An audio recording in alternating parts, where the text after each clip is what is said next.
اتیارینگرا سیزده داش خولا پلیکا کردستان یا تاپاپی یانا سیمل میوانداریا یانا گاره کر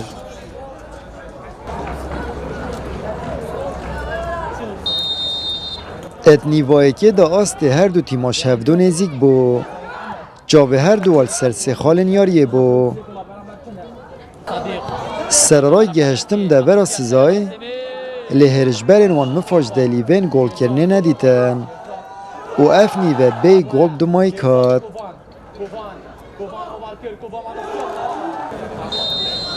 ات نیوا دوی دا یانا سیمل پشت بستن سر اردو جماوار خو رزن خورک خستن و آسته که باش پشکش کرد و شیا دو گولا تومار کرد و انجامی بخوم سوگر کرد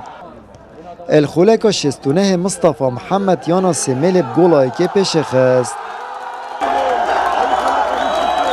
پاشان خولکا 76 حوالوی شیرزاد احمد گولا دویجی بو سیمل اینا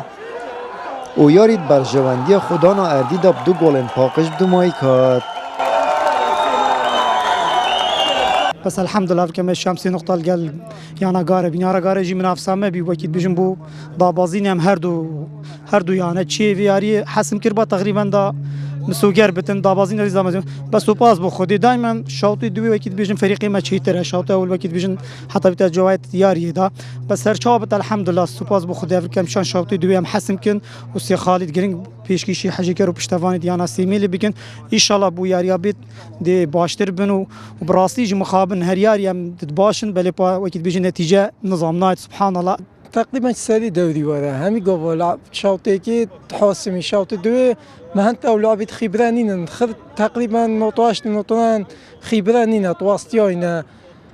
شخالتیت ما لعب خرید خلیده چه بی دو گل سرمت ما او لعب جنینه کو گل بوم بکتو